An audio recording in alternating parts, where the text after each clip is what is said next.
Hello everybody, I'm Al Mora and welcome to BAM Studios in beautiful Carlsbad, California, where I am staring right out the window at the Pacific Ocean for inspiration. And for triple inspiration, I have a really inspirational guest today and a great friend, I am very proud to say. Robby Lawrence, please join me on camera. Surely.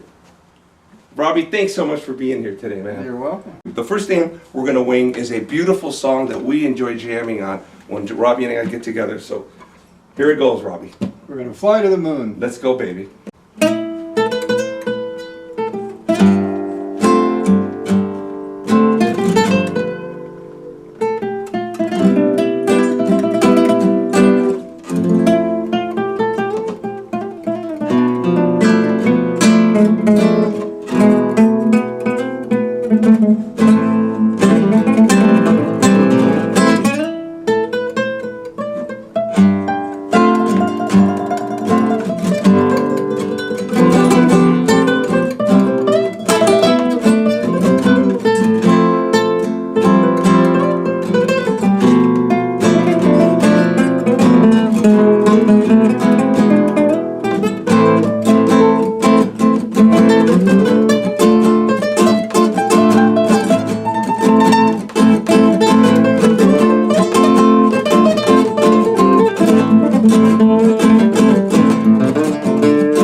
Let me introduce Robby a little bit. Robby Lawrence is very well known here in the San Diego area for three reasons. Robby is really three human beings and more packed into one, because Robby is a guitar collector, a renowned guitar collector. He is an author, and Robby authored these two amazing books that include interviews from any major guitar star and rock star that you can imagine. So yeah, the early years of the Les Paul legacy, 1950, 1963.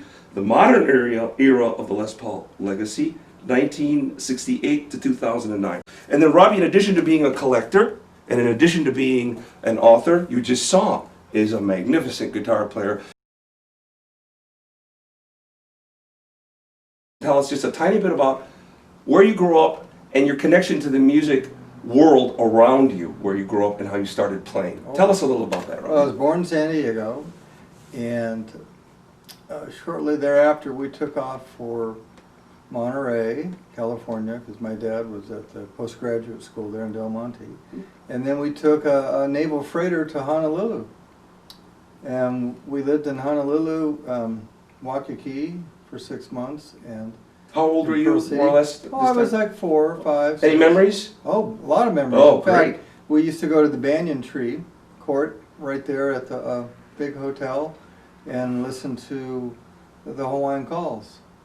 So that was my first musical experience. Basically, we came back from Honolulu on a Constellation, and we settled back in San Diego. My dad started working for the Naval Electronics Laboratory, working on missile guidance. As it turned out, one day I was with my good friend Greg Collier, and we heard this band playing, and we walked around the corner and there was a garage band playing surf music and some old R&B stuff. And so as it turned out, we liked what they were doing, so we asked our grandmothers for guitars.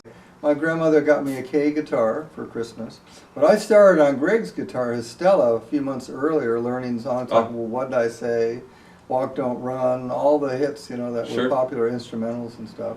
Okay. And so we just started playing guitar constantly, and I really wanted a Fender guitar, so I had ordered it at Finder's Music downtown San Diego, my white Duosonic, and I got a deluxe reverb when they very first came out, and so we had a band at school. Actually, I stopped by their rehearsal. They were playing the song all wrong, and I said, "Hey, you guys, this is how the song goes." They said, "No, you're our new lead guitar player." So, oh, really? So I had a lot of records that I learned off of his spinning turntables. That was fun. Okay. And but I did take a few lessons from a guy, an old jazz guy who had a Epiphone Sheridan, really nice. He was an Epiphone endorser too. This is at Apex Music Satellite Store at the Quad, up there in Claremont Drive. Okay. And but he had a heart attack, and I learned my C9 chord from him. As it turned out, I studied with Rick Montanani, a real good guitar player, and you know, we got the Ventures book, and you know, did all that kind of stuff. And but you know, I developed my ear. I listened to records. Well, what was your first real We played band? a lot of parties. Okay. Were you paid for these gigs? Yes, we got paid for That's great. parties and stuff. And eventually, we had another band. But what was the name of that band called? The first We didn't one? have a name for Oh, that okay. band. All right. But our second band was The Group. Okay. THEE Group. Okay, very original. And Bob Trotter on drums, and Ray on bass through a Supro Thunderbolt amp, and Steve Dosey on rhythm guitar through a Vox Viscount. We played all around San Diego, all the dances, you know, Mission Bay and La Jolla. We played at the Hi-Ho Club and stuff. And then I got a job at La Jolla Music teaching guitar. How long were you at that music store? Well, I started teaching in the summer of '67. And then how many years do you think you were associated with? 3 years. Well, I had 30, 40 students a week. And it was a lot of fun in our band. Later we had a psychedelic blues band with Tony Adams. What did he play? Wayne Mark. He was the other guitar player, so we both played lead guitar this time. And we played for Lovin's in San Diego with all the hippies everywhere and thousands of people in the park, Presidio Park, La Jolla Cove. On our family vacation in '67, we went to San Francisco and stayed up in San Rafael, and I learned Purple Haze off the radio. So little did I know I would end up playing for the Hendrix family and performing with Mitch Mitchell as drummer for 2 years. I would say our group, Witch Creek, here in San Diego, was pretty And this popular. is late '60s, '70s? This is early '70s. Okay. Yeah, So you're high school now, or getting out? Well, yeah, I had bought my first Gibson, a SG Les Paul Standard. Okay. And I had a blonde twin amplifier, and Mike Sterling had his '59 Flying V, and Dwayne Decker was on drums, and Gabe Sacchini was on keyboards and flute, or clarinet, oboe, excuse me. So we had kind of a classical rock band we played 2001 Zarathustra. We'd blaze to our twins. A trio I did with Dennis Graham, the original drummer from the Gnarly Beast, and Mike Yoshihara, who I grew up with. You know, his band was playing in the garage around the corner. We did quite a bit of Hendrix and Cream. Okay. So I taught my students at La Jolla Music a lot of Cream and Led Zeppelin when they came out, and the Hendrix stuff, and just, you know, good R&B stuff, because I'm a real R&B guy. My main influence, even though I loved Clapton and later got to know Santana and stuff, is Aretha Franklin. So for me, it's about singing through your fingers on the guitar. I ended up doing a lot of stage work, stage managing for KPRI, the radio station here in San Diego. I started going up to LA, and I started doing studio work with Lonnie Turner, the bass player with Steve Miller. And we played at the Wally Hyders, and then I recorded on Jim Keltner's recordings at the record plant with my '58 Explorer. Eventually I played on some hit records with the Babies from England, with John Waite on Head First. I played on California. Played with Wall of Sound Orchestra with Hal Blaine on drums.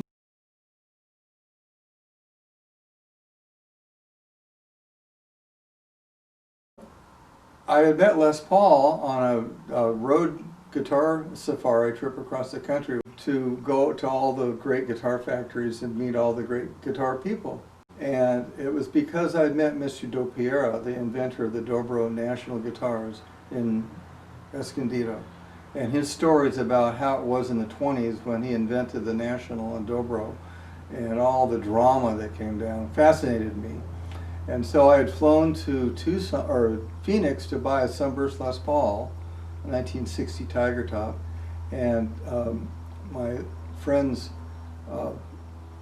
family friends, were there staying in an RV, and this guy was a jazz guitar nut and loved Johnny Smith, and he saw my pictures of guitars. So as it turned out, he said, get a hold of Bud Eastman, my friend in San Diego where you live. He's the founder of Guitar Player magazine. He'd probably like you to write for them. We went over to Bud Eastman's birthday party, and jammed out. Guy Folsom and I, our bass player, and we had a lot of fun. So he says, well, on your trip, go see Les Paul. I'll give you his phone number. So after spending a week in Nashville with George Gruen, we ended up going out to the East Coast and Washington, D.C. Then we went to visit Les Paul. You arrive at his doorstep. I'm picturing you. Do you ring his doorbell? What happens? Oh, we knock on the door and Wally answered. And who is Wally? Wally is their bass player with Les Paul and Mary Ford, Okay. and his main tinkerer. We also went to the Martin factory and met Mr. Martin, Christian Frederick Martin III. And so I interviewed him and took his portrait and stuff. And the search was on for the 0034. This is the Combo de Martin from the 1890s. It took me 4 years to find it. I got it from George Gruen.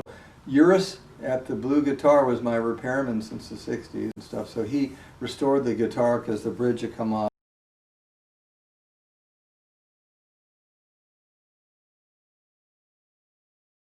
One day Les Paul called in '75. Okay.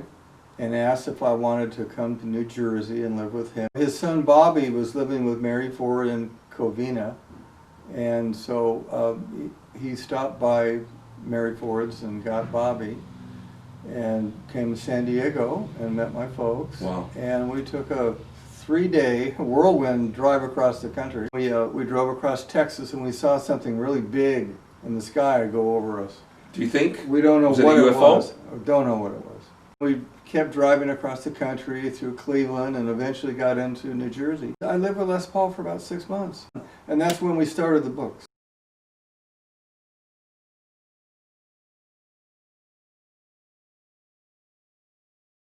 So as it turned out, I was in a band with Vicki Sue Robinson. She asked me to play guitar with her, and so some guys came to our rehearsal with a song that Vicki and I arranged later at her house called Turn the Beat Around.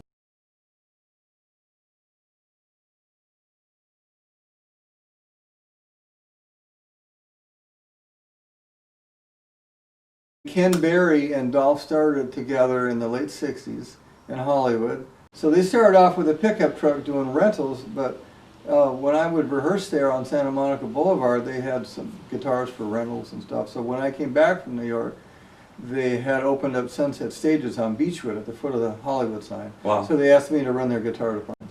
Okay. And I rented guitars out for movies, TV shows. It was a pretty quick transition from you're not renting stuff to you get that job there to now you're renting and collecting. Yeah.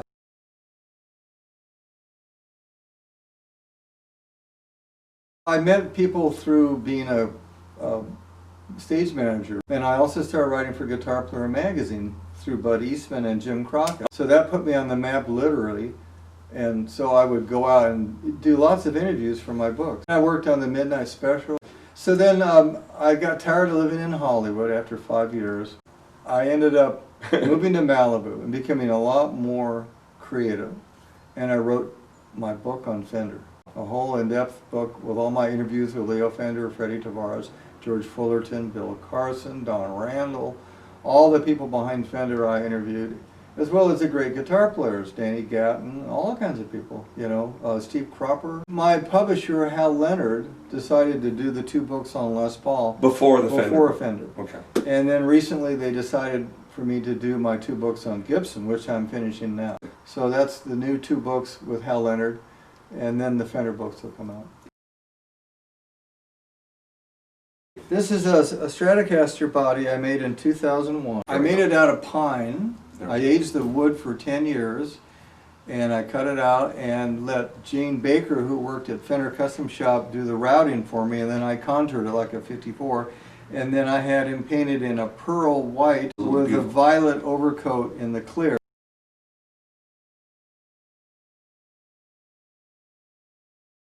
This guitar I used with a 63 neck on it for Jimi Hendrix's 60th birthday anniversary, with Kofi Baker on drums, Noel Redding on bass, And who played with Jimi Hendrix. Juma, yeah. Well, I had performed with Mitch Mitchell for 2 years before this. Who drummed with Jimi Hendrix. This particular neck is an Esquire neck from 1950.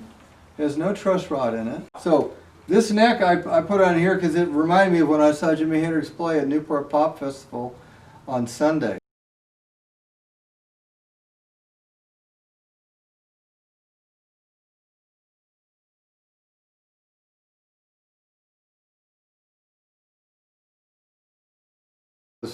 Ted McCarty, who had come from Wurlitzer, who had just become the president of Gibson, saw Fender introduce their solid body guitar, and he didn't want to, be left out on, the new market Sure. for the solid body. So Larry Allers and him got their heads together at the factory, and they built the Ranger guitar in 1950. They put a maple top on it and a cutaway.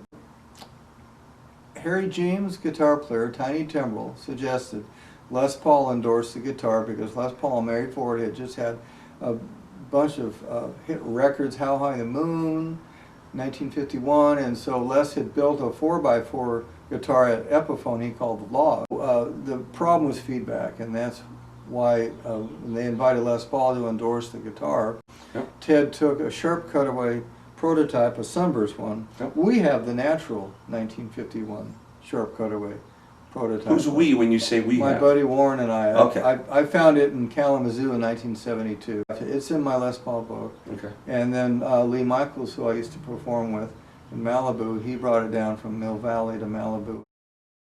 So Les Paul says, yeah, we'll join you. But at the last minute, after they developed his trapeze tailpiece, they turned it around and had the strings underneath it.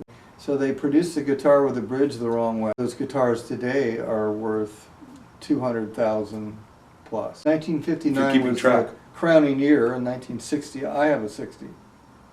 Mine's all red, flame maple. I bought my Les Paul in 77. Mine came with a Bigsby tailpiece as well, which I took off with pearl dots. So that's my cherry Les Paul that I let B.B. King record with and pose with, as well as Jeff Beck has recorded with my Les Paul. Beg, Borrow, and Steal with Pat Thrall, Glenn Hughes. And the Tubes Now, we did Strung Out on Strings with Spooner, playing my Les Paul guitar. I love jazz guitar, and here in Encinitas I bought a 1936 L5 in 1968 with an Oscar Moore pickup, bar magnet pickup. That was my first jazz guitar. And so when I went up to Hollywood in '71 to do session work, I met Barney Kessel. And he introduced me to Milt Owens, who was the veteran Hollywood repairman who had worked on this guitar that I had. He built the bridge for it. And so that was my jazz guitar. But then eventually, Mitch Holder, a jazz guitar player, a friend of mine who studied with Howard Roberts, he was on the Tonight Show for years. Him and Bob Bain switch-headed. So Mitch and I became good friends, and one day he told me that Kitty, who was the Ziegfeld girl who was married to Eddie Lang, the father of jazz guitar, was selling his famous L5. And so Les Paul told me, Robbie, you go get Eddie Lang's guitar. So I drove up to Reno and I met Kitty and I interviewed her, and she had great stories. And Gibson would send these guitars to Eddie Lang. And so Kitty chose to let me take care of Eddie Lang's guitar.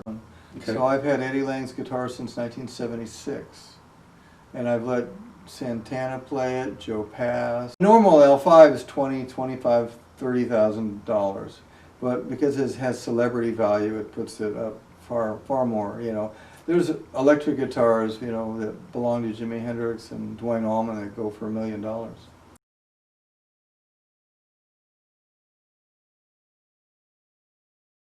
Very inspiring to get to know Jack Bruce over the years and perform with him. We shared the same drummer, Bruce Gary. Bruce Gary was with Albert Collins and then later with the Knack. I'm sort of the fifth member of the Knack. So we put on some Les Paul birthday parties as well over at Dell's studio, Del Casher, who helped invent the wah-wah pedal. And always have a lot of fun. So I did a lot of guitar tech work for Les Paul's concerts in California, and he used my Blonde Twin amp and Blonde Showman for the JBL. Les Paul's son, Rusty, and I would tune Les Paul's rig to the room. House of Blues, wherever we performed, you know, with Les.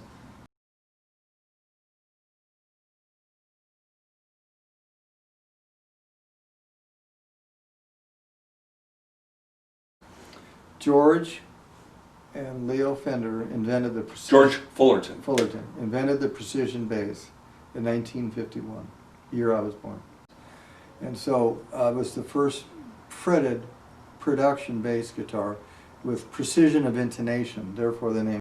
So it had a square body, and basically Lionel Hampton's bass player Montgomery, Wes's brother, played the Fender bass across Europe shortly thereafter, and they got more rave reviews on the Fender bass than the Count Basie band.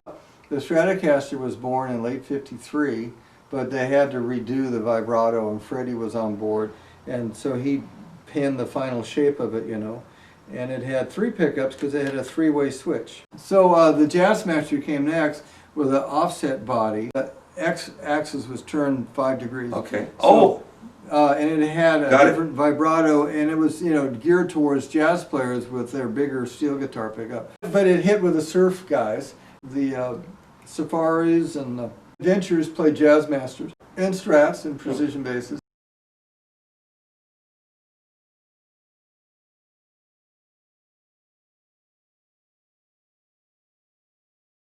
Don Randall sold Fender in January of 1965. And then in '75 they came out with the Music Man amplifiers and guitars, and eventually G&L, which is George and Leo. And George was a very dear friend of mine, and he's like a second dad to me.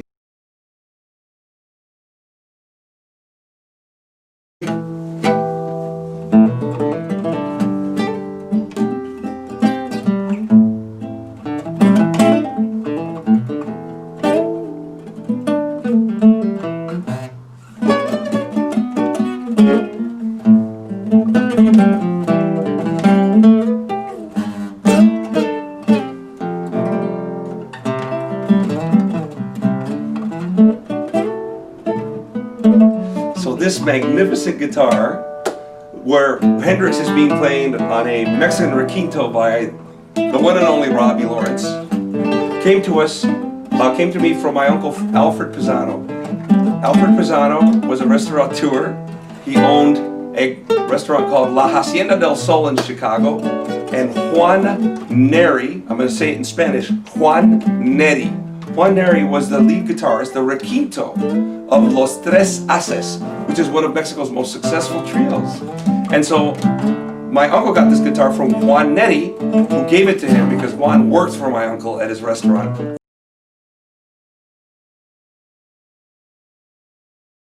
All right, Robbie, what would you say are your 3 more influential guitarists? Well, I would say Wes Montgomery.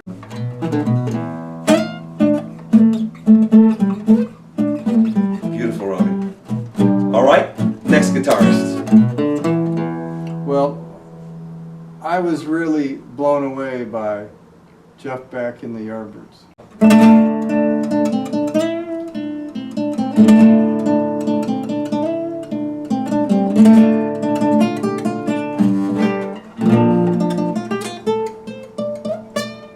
Before that was Noki Edwards. I got to know him and Judy, his wife, and I got to play parties with Noki Edwards. Big hero of mine. For sure, Jimi Hendrix. I was very much influenced by Eric Clapton too, because I learned all the Cream and John Mayall, Blues Breakers, and I learned, you know, the Blind Faith stuff, and then I got into Clapton's solo career and stuff. But I stayed close with Jeff Beck, so I met Jeff Beck in '73, and I told him that I would someday introduce him to Les Paul.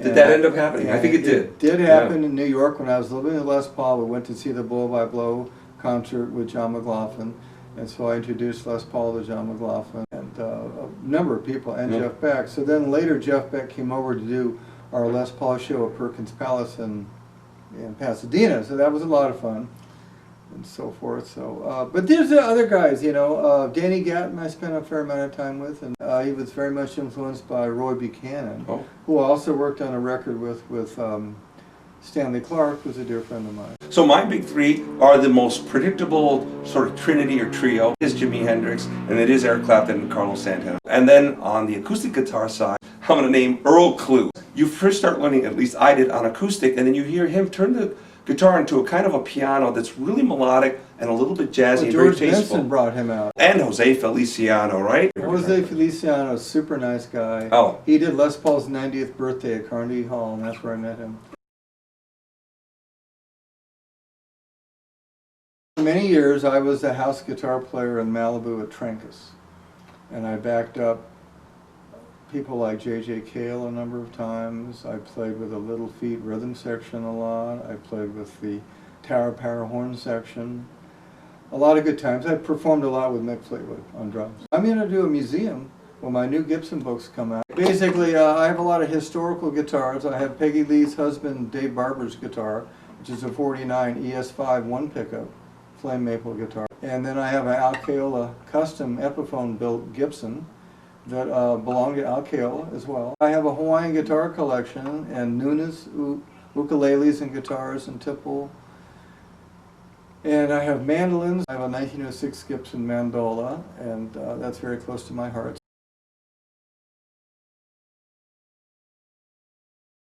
I'd like to give my mini version of how we met. I just had moved to San Diego County from Orange County, and I walked into the first venue with live music that I ever visited in this area, and on stage actually was a good friend of ours, a great dear friend of ours, the singer Susie Lotsoff.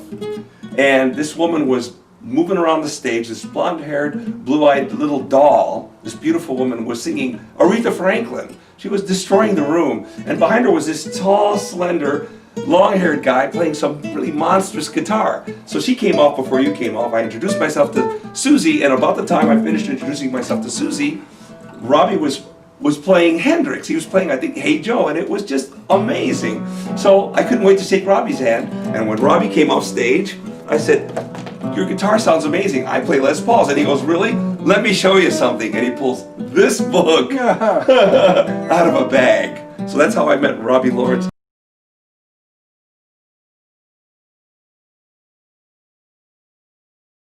Thank you so much for this interview that I've looked forward to for so long.